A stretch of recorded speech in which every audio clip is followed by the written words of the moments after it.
Good day mga ka-fur lovers. Ngayon po ipapakita po natin ang ating bagong bukas na Arkong Bato Park. So samahan niyo po kami ipasyal ang ating mga alagang fur baby sa ating bagong Arkong Bato Park. So samahan niyo po kami para mapakita po natin ang ating bagong libangan ng ating mga fur baby. So sana Sunday makapunta pa tayo sa mga iba't ibang lugar. So dream po natin yan. Sana ibo tayo, makalibot sa iba't ibang lugar dito sa Pinas.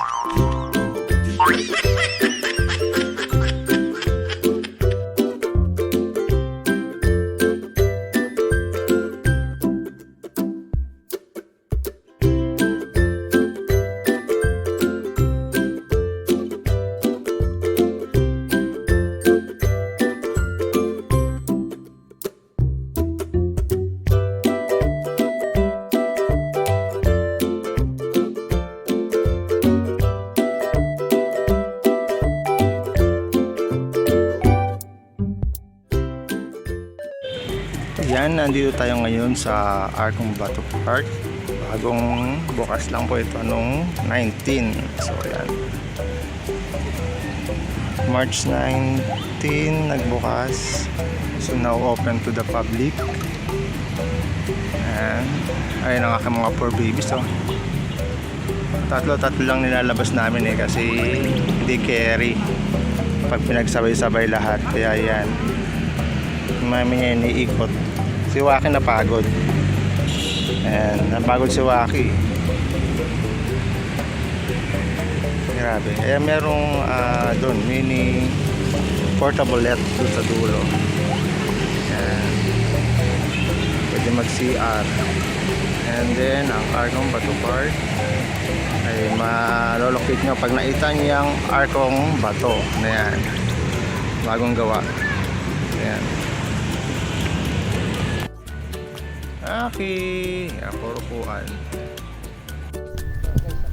Tanong pala kung nasaan si Jalping, yung nadadaan kayo ng Arkong Bato tapos napapansin niyo yung arko na nawala dito sa along MHL and Navarrete Street. So nandito na po si Jalping sa bagong Arkong Bato Park. So ayan po sa Arkong Bato Park na siya kasi nagtaka yung iba ba't wala si Jalping bigla, no? Kala naglayas o yung nakaw, pero andito siya sa park natin ng Arkong Bato. Ayan.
Ito mo siya dali.